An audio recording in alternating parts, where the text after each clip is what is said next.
بسم اللہ الرحمن الرحیم۔ السلام علیکم، welcome to Pasha TV. سلطان اورخان بن عثمان کون تھے؟ آج میں آپ کو اپنی اس ویڈیو میں ان کے بارے میں بتاؤں گا۔ امید ہے کہ آپ کو میری یہ ویڈیو پسند آئے گی۔ نئے حضرات سے گزارش ہے کہ وہ میرے چینل کو لازمی سبسکرائب کریں اور ساتھ ہی بیل کے آئیکن پر کلک کریں۔ آئیے چلتے ہیں آج کی اس ویڈیو کی طرف۔ عثمان کی وفات کے بعد اس کا بیٹا اورخان تخت نشین ہوا اور حکومت اور فتوحات میں اپنے والد ہی کی پالیسی کو اختیار کیا۔ 727 ہجری مطابق 1327 عیسوی میں اس کے ہاتھوں نیکومیڈیا فتح ہوا۔ یہ استنبول کے قریب ایشیائی کوچک کے شمال مغرب میں واقع ایک شہر ہے جس کا موجودہ نام ازمیت ہے۔ اورخان نے یہاں پہلی عثمانی یونیورسٹی قائم کی اور داؤد کیسری کو اس کا پرنسپل مقرر کیا، جو عثمانی علماء میں بڑی شہرت رکھتے تھے اور انہوں نے مصر سے علوم کی تحصیل کی تھی۔ اورخان نے اپنے دور کے تقاضوں کے مطابق ایک لشکر بھی تشکیل دیا اور اسے مستقل لشکر کی حیثیت دی۔ سلطان اورخان رسول اللہ صلی اللہ علیہ وسلم کی اس بشارت کو پورا کرنا چاہتے تھے جو آپ صلی اللہ علیہ وسلم نے فتح قسطنطنیہ کے بارے میں دی تھی۔ انہوں نے ایک نہایت ہی اہم حکمت عملی ترتیب دی جس کے مطابق بیزنطی دارالحکومت کا یکبارگی مشرق و مغرب دونوں سے محاصرہ کرنا تھا۔ اس منصوبے کو عملی جامہ پہنانے کے لیے اورخان نے اپنے بیٹے ولی عہد سلمان کو بھیجا کہ وہ تنگنائے درد نیل کو عبور کر کے بعض مغربی گوشوں میں موجود مقامات پر قبضہ کر لے۔ 1758 ہجری میں سلمان نے رات کے اندھیرے میں 40 مسلمان گھڑسواروں کے ساتھ اس تنگ نائے کو عبور کیا، مغربی کنارے پر پہنچ کر لنگر انداز رومی کشتیوں پر قبضہ کر لیا اور انہیں مشرقی کنارے پر لے آیا۔ وجہ یہ تھی کہ عثمانیوں کے پاس اس دور میں بحری بیڑا نہیں تھا کیونکہ ان کی سلطنت ابھی تک اپنے ابتدائی مراحل میں تھی۔ مشرقی کنارے پر پہنچ کر سلمان نے اپنی فوجوں کو حکم دیا کہ وہ ان کشتیوں میں سوار ہو کر یورپی ساحل پر پہنچ جائیں۔ ایسا ہی ہوا۔ مسلمانوں نے یورپی ساحل پر پہنچ کر قلعہ ترنب کی بندرگاہ غالیبولی، جس میں قلعہ جناکلہ، ابسالہ اور رستو واقع تھے، پر قبضہ کر لیا۔ یہ تمام شہر اور قلعے تنگنائے دردنیل پر واقع تھے اور جنوب سے شمال مشرق کی طرف دور تک پھیلے ہوئے تھے۔ اس طرح سلطان نے ایک بہت ہی بڑا اقدام کیا جس سے ہر اس شخص کو فائدہ پہنچا جس نے فتح قسطنطنیہ کے لیے کوشش کی۔ جدید لشکر کی تاسیس ینگچیری کیسے کی گئی؟ سلطان اورخان کی زندگی کا ایک اہم کارنامہ اسلامی لشکر کی تاسیس اور اسے ایک خاص فوجی نظام کا پابند بنانے کے لیے منصوبہ بندی کرنا تھا۔ یہ لشکر کئی یونٹوں میں منقسم تھا۔ ہر یونٹ میں 10,000، 100 یا 1000 سپاہی تھے۔ مال غنیمت کا 5واں حصہ اس لشکر پر خرچ ہوتا تھا۔ یہ ایک باقاعدہ فوج تھی۔ اس سے پہلے صرف جنگ کے وقت لوگ رضاکارانہ جمع ہوتے تھے، کسی باقاعدہ فوج کا انتظام نہیں ہوا تھا۔ اورخان نے اس لشکر کے لیے چھاؤنیاں بنائیں جہاں انہیں جنگ کی ٹریننگ دی جاتی تھی۔ انہوں نے ایک اور لشکر کا بھی اضافہ کیا جو انکشاریہ کے نام سے پہچانا جاتا تھا۔ اس میں ان 9 مسلموں کو بھرتی کیا گیا جو سلطنت کی حدود کے وسیع ہو جانے کی وجہ سے عثمانی سلطنت کے شہری بن گئے تھے اور غیر مسلم اسلام دشمن طاقتوں کے ساتھ جنگ میں مسلمانوں کی کامیابیوں اور مفتوحہ علاقوں میں بسنے والے لوگوں کی ایک بہت بڑی تعداد اسلام میں داخل ہو جانے کی بدولت کافی تعداد میں اسلامی قلمرو میں آباد تھے۔ اورخان نے انہیں مسلم سپاہ میں شمولیت کی دعوت دی اور اسلام کی اشاعت کے سلسلہ میں ان کی خدمات حاصل کی۔ اسلام قبول کرنے کے بعد ان 9 مسلموں کو دینی تعلیم دی جاتی تھی اور جب ان کی فکری اور حربی تعلیم و تربیت مکمل ہو جاتی تو انہیں مختلف جہادی مراکز میں بھیج دیا جاتا تھا۔ علماء اور فقہاء نے اپنے سلطان اورخان سے مل کر یہ کوشش کی کہ ان کے دل میں جذبہ جہاد، حفاظت دین اور فتوحات کا شوق اور شہادت فی سبیل اللہ کی محبت پیدا کی جائے۔ اسی لیے جب وہ کسی میدان جنگ میں اترتے تو ان کا نعرہ ہوتا تھا غازی یا شہید۔ کئی متعصب تاریخ نگاروں کا خیال ہے کہ انکشاری فوج نصرانیوں کے ان بچوں سے بنائی گئی تھی جو ان کے والدین سے چھین کر جبراً مسلمان بنائے گئے تھے۔ کہتے ہیں کہ اس کے لیے باقاعدہ ایک نظام اور قانون تھا۔ ان کے خیال میں اس نظام کو دفتری نظام کہتے تھے۔ ان کے بقول اس نظام کے مطابق نصرانیوں سے بچوں کی صورت میں اسلامی شرعی ٹیکس لیا جاتا تھا جسے بچہ ٹیکس کا نام دیا جاتا تھا اور کبھی اسے بچوں کا ٹیکس کہا جاتا تھا۔ اس قانون کے تحت مسلمان اس بات کے مجاز تھے کہ وہ ہر شہر اور نصرانی دیہات سے مال غنیمت میں خمس کے طور پر 5 بچوں کو پکڑ کر زبردستی مسلمان بنا لیں۔ ان متعصب تاریخ نگاروں میں جنہوں نے حقیقت مسخ کرنے کی کوشش کی ہے کارل بروکنمان، جیبونز اور جب کے نام خاص طور پر قابل ذکر ہیں، حالانکہ حقیقت یہ نہیں ہے۔ اصل صورتحال یہ ہے کہ ان کے مزعومہ نظام جس کے تحت مسلمان بچوں کی صورت میں ٹیکس لیتے تھے ایک جھوٹی کہانی ہے جسے اورخان اور مراد خان بن اورخان کی تاریخ تاریخ میں زبردستی داخل کیا گیا ہے اور بعد میں آنے والے تمام عثمانیوں کو اس کی وجہ سے مورد الزام ٹھہرایا گیا ہے۔ بات صرف اتنی سی ہے کہ دولت عثمانیہ نے نصرانیوں کے ان بچوں کی کفالت کا ایک باضابطہ انتظام کر رکھا تھا جو مسلسل لڑائیوں کی وجہ سے یتیم رہ جاتے تھے اور ان کا کوئی پرسان حال نہیں ہوتا تھا۔ اسلام جو دولت عثمانیہ کا دین تھا، بچوں کی صورت میں ٹیکس لینے کی کسی صورت بھی اجازت نہیں دیتا۔ یہ محض الزام ہے جو در حقیقت متعصب نصرانی مورخین کی اسلام دشمنی کی غمازی کرتا ہے۔ جنگوں اور مارکوں کی وجہ سے بچوں کی ایک بہت بڑی تعداد اپنے ماں باپ سے بچھڑ جاتی تھی۔ مسلم حکمران عثمانیوں نے ایسے تمام بچے جن کے باپ اور مائیں ان سے بچھڑ گئی تھی اور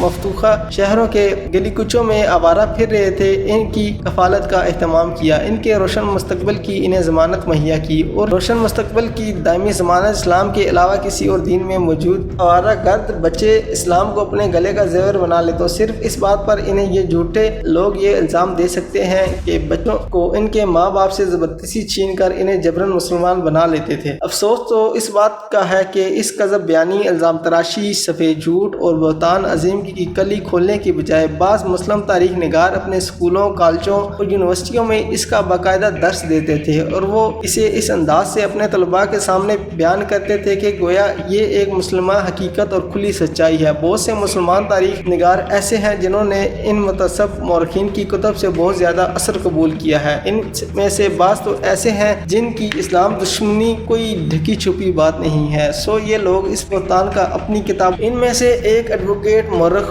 محمد فرید بیگ اپنی کتاب الدولۃ العلیۃ العثمانیہ میں، ڈاکٹر علی حسون اپنی کتاب تاریخ دولت العثمانیہ، مورخ محمد کرد علی اپنی کتاب خطۃ حقیقت یہ ہے کہ یہ کہانی محض جھوٹ، طرح پردازی اور الزام ہے اور اس کی دلیل کسی مسلم کتاب میں موجود نہیں ہے۔ صرف مستفرین کی تحریریں اس کہانی کا ماخذ ہیں۔ یہ مسلمان نصرانیوں سے بچوں کی صورت میں ٹیکس لیتے تھے اور ایک قانون کے تحت شہریوں اور دیہاتیوں سے بچوں کو ان کے والدین سے زبردستی چھینا جاتا تھا۔ ایسے متعصب مشترک علماء میں جب نصرانی مورخ سوموفیل اور بروکملان کے نام خاص طور پر قابل ذکر ہیں۔ یہ ایسے لوگ ہیں کہ اسلامی نظریہ حیات اور تاریخ اسلامی کے بارے میں، ان کے عزائم کے بارے میں ہم اطمینان کا ظاہر نہیں کر سکتے۔ یہ مسلم تاریخ کو جان بوجھ کر مسخ کرنا چاہتے ہیں اور اس طرح آنے والی مسلم نسلوں کو اپنی تابناک تاریخ سے متنفر کرنا چاہتے ہیں۔ جن بچوں کو خصوصی جہادی تربیت دی جاتی تھی وہ نصرانی نہیں ہوتے تھے، بلکہ یہ ان مسلمان والدین کے بچے ہوتے تھے جو نصرانیت ترک کر کے اسلام قبول کر لیتے تھے اور اسلام کو بطور حیات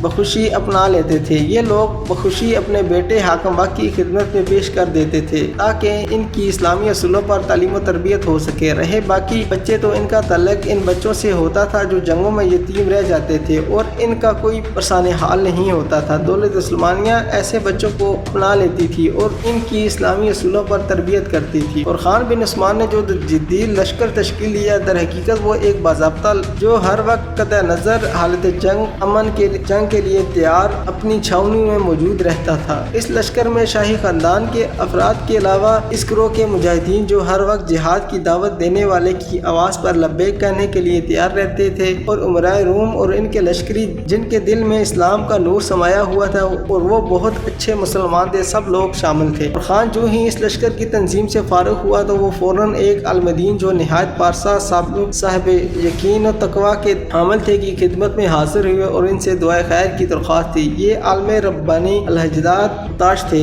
یہ عالم دین بادشاہ سے مل کر بہت خوش ہوئے۔ ایک سپاہی کے سر پر ہاتھ رکھ کر دعا کی، اللہ تعالیٰ انہیں سرخرو کرے، ان کی تلواروں میں تیزی اور کاٹ پیدا کرے اور انہیں ہر اس مارکے میں فتح سے ہمکنار کرے جس میں وہ اللہ کی خوشنودی کے لیے اترے ہیں۔ پھر وہ عالم دین اورخان کی طرف متوجہ ہوئے اور پوچھا، آپ نے اس لشکر کا کوئی نام بھی رکھا ہے؟ پاشا نے عرض کیا، حضور اس کا میں نے کوئی نام تجویز نہیں کیا۔ انہوں نے فرمایا، اس کا نام ینگ چیری، جس کا مطلب ہے نیا لشکر۔ اس نئے لشکر کا جھنڈا سرخ رنگ کے کپڑے کا تھا جس پر ہلال بنا ہوا تھا۔ ہلال کے نیچے تلوار کی تصویر تھی جس کو یمن و برکت کے لیے ذوالفقار کا نام دیتے تھے۔ ذوالفقار حضرت امام علی رضی اللہ تعالیٰ عنہ کی تلوار کا نام تھا۔ اورخان کے بھائی علاؤالدین صاحب فکر آدمی تھے، علم و شریعت کا صحیح فہم رکھتے تھے اور زہد و رحم اور تصوف میں مشہور تھے۔ جب بیزنطیوں کے ساتھ مقابلوں کا سلسلہ دراز ہو گیا اور جہادی ذمہ داریاں بڑھ گئیں تو اس نے لشکر میں بھی اضافہ کر دیا۔ سلطان نے ترک اور ان بیزنطی جوانوں کا انتخاب کیا جو مسلمان ہو چکے تھے اور ان کا کردار اچھا تھا اور انہیں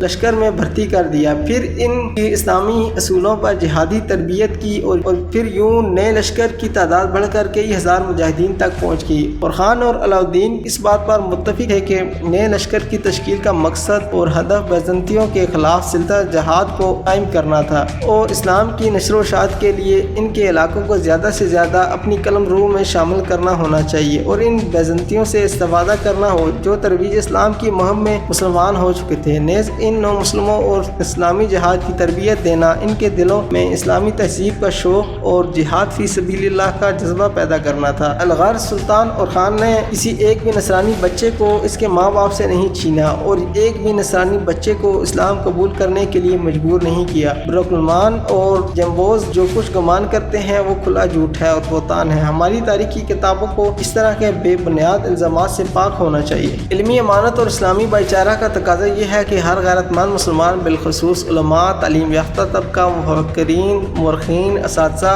محققین اور اخباری نمائندگان اس جھوٹ کی کلی کھولیں اور عثمانیوں پر لگائے جانے والے جھوٹے الزامات اور شبہات کا رد کریں۔ یہ ان کے ذمہ ایک قرض ہے جسے انہوں نے اتارنا ہے۔ مستشرقین نے اس قذف بیانی کا اس زور سے پروپیگنڈا کیا ہے کہ یہ ایک ناقابل تردید حقیقت کا روپ دھار چکی ہے جس پر گویا کسی اختلاف نقشے ڈبیٹ کی ضرورت نہیں ہے۔ اورخان کی داخلہ اور خارجہ پالیسیاں کیا تھیں؟ اورخان کے تمام غزوات رومیوں کے خلاف تھے، لیکن 736 ہجری بمطابق 1336 عیسوی میں کراسی کے امیر کی وفات کا واقعہ پیش آیا ہے۔ کراسی ان امارات میں سے ایک تھی جن کی بنیاد سلاجقہ روم کی سلطنت کے کھنڈرات پر رکھی گئی تھی۔ والد کی وفات کے بعد بھائیوں میں سلطنت کے لیے تنازع پیدا ہو گیا۔ اورخان نے اس موقع سے فائدہ اٹھایا اور اس امارات پر قبضہ کر لیا۔ یہ بات نوزائیدہ دولت اسلامیہ کے اہداف میں شامل تھی کہ ایشیائی کوشک میں سلاجقہ روم کی سلطنت کی وراثت حاصل کی جائے اور جو علاقے ان کے زیر نگی رہ چکے تھے ان پر غلبہ حاصل کیا جائے۔ اسی وجہ سے محمد فاتح کے دور حکومت تک ان کے اور دوسری عمارتوں کے درمیان چپکلش رہتی تھی، حتیٰ کہ پورا ایشیائی کوچک عثمانی سلطنت میں شامل ہو گیا۔ استحکام سلطنت کے لیے اورخان نے اصلاحی اور عمرانی امور کی طرف توجہ مبذول کی، نظام سلطنت کو نئے خطوط پر استوار کیا، فوجی طاقت کو بڑھایا، مساجد تعمیر کی، علمی ادارے قائم کیے اور ان پر بہترین علماء اور اساتذہ کو نگران مقرر کیا۔ پورے ملک میں ان علماء کو بڑی قدر و منزلت کی نگاہ سے دیکھا جاتا تھا۔ ہر دیہات میں مدرسہ تھا اور ہر شہر میں کالج تھا جس میں علم و نحو، تراکیب لغویہ، منطق، فزکس، فقہ، لغت، علم بدیع، علم البلاغہ، علم ہندسہ، علم فلکیات اور جدید علوم کے ساتھ قرآن کریم کا حفظ، تفسیر، سنت، علم فقہ اور علم العقائد بھی پڑھائے جاتے تھے۔ کراسی کی امارات پر غلبہ پانے کے بعد 20 سال تک اورخان نے کسی علاقے پر چڑھائی نہیں کی۔ 20 سال کا یہ عرصہ ملکی نظم و نسق کو بہتر بنانے، شہروں کے انتظامی امور کو نئے خطوط پر استوار کرنے اور فوجی تنظیم نو میں گزار دیے۔ اس عرصہ میں اورخان نے ملک کے کونے کونے میں امن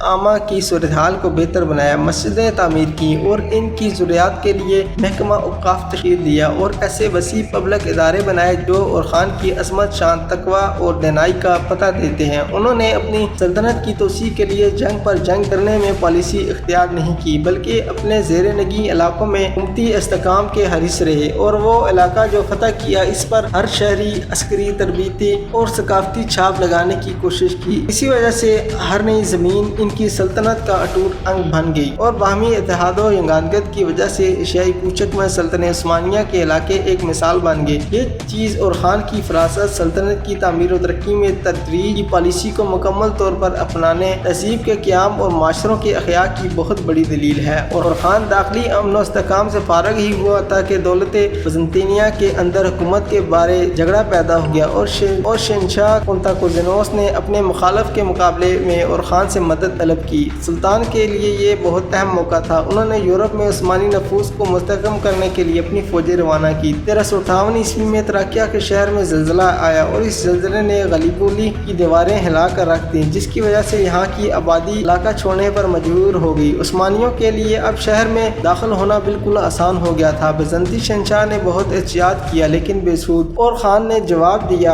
عنایت ربانی نے شہر کے دروازے اس کی فوج پر وا کر دیے ہیں، اور کچھ ہی عرصہ میں غلیبولی کا شہر یورپ میں عثمانیوں کا راول دستہ بن گیا۔ وہ اولین حملے جو جزیرہ نما بلقان کی فتح پر منتج ہوئے اسی شہر سے کیے گئے تھے۔ جب پنجم بلیولوجس بزنطیہ کا واحد حکمران بنا تو اس نے یورپ میں سلطان کی تمام فتوحات کو تسلیم کر لیا، اس شرط پر کہ سلطان قسطنطنیہ تک رسد اور خوراک پہنچنے کو آسان بنائے گا، اور خان نے بہت سے مسلمان قبیلوں کو اس غرض سے ان علاقوں میں بھیجا کہ وہ اسلام کی تبلیغ کریں اور یورپ سے عثمانیوں کے انخلاء کو نصرانیوں کے لیے ناممکن بنا دیں۔ وہ عوامل ہیں جن کی بدولت اورخان اپنے مقاصد میں کامیاب ہوا تھا۔ نمبر 1 پہ ہے اورخان کا مرحلہ وار آگے بڑھنا اور اپنے والد عثمان کی کوششوں سے استفادہ کرنا، نیز مادی اور معنوی امکانات کی موجودگی جو اناضول کے علاقوں پر فتح اور ان پر عثمانیوں کے تسلط میں معاون ثابت ہوئے۔ اور خان کی کوششیں امتیازی حیثیت رکھتی ہیں۔ اس نے اپنی سلطنت کی توسیع کے لیے جو اقدامات کیے وہ مرحلہ وار اور فیصلہ کن تھے۔ عالمی مسیحیت کو اس بات کا احساس تک نہ ہوا کہ یہ سلطنت یورپ کی طرف بڑھ رہی ہے۔ انہیں اس بات کا احساس اس وقت ہوا جب مسلمانوں نے سمندر کو عبور کیا اور غلیبولی پر قبضہ کر لیا۔ بلقانیوں اور عثمانیوں کے درمیان جو دو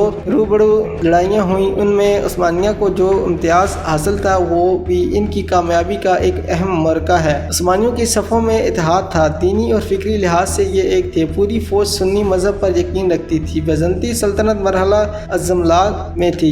بیزنطی معاشرہ سیاسی انتشار اور دینی اور معاشرتی گراوٹ کا شکار ہو چکا تھا، اس چیز نے اس سلطنت کو اپنی سلطنت میں ضم کرنا عثمانیوں کے لیے آسان بنا دیا۔ بیزنطیہ، بلغاریہ، سربیہ اور ہنگری کی حکومتوں کے درمیان عدم اعتماد نے مسیحی محاذ کو کمزور بنا دیا تھا، اسی لیے اکثر اوقات عثمانیوں کے خلاف سیاسی اور عسکری اتحاد قائم کرنے میں یہ لوگ ناکام رہے۔ روما اور قسطنطنیہ کے درمیان دینی اختلافات یعنی کیتھولک اور آرتھوڈکس فرقوں کی شکلش، یہ دونوں فرقے کافی مقبولیت حاصل کر چکے تھے اور ان کے حلقہ ہائی اثر خاصے مستحکم ہو چکے تھے۔ اس فرقہ بندی نے فریقین کو دلوں میں شدید نفرت پیدا کر دی تھی۔ عثمانیوں کا جدید فوجی نظام جسے نظریاتی بنیادوں، تربیتی منہج، ربانی اہداف کے مطابق تشکیل دیا گیا تھا اور اس کی نگرانی عثمانیوں کے بہترین قائدین کر رہے تھے۔ یہ تھی آج کی ویڈیو۔ امید ہے کہ آپ کو ویڈیو پسند آئی ہوگی۔ ویڈیو پسند آنے کی صورت میں لائک، شیئر اور مجھے کمنٹس میں لازمی آگاہ کیجیے گا۔ اگلی ویڈیو میں آپ کو سلطان مراد الاول کے بارے میں بتاؤں گا جو وہ بھی عثمانی حکومت کے حامی تھے یا عثمانی حکومت میں سے۔ امید ہے کہ آپ کو میری ویڈیوز پسند آ رہی ہوں گی۔ اگلی ویڈیو تک کے لیے اجازت دیں۔ اللہ حافظ۔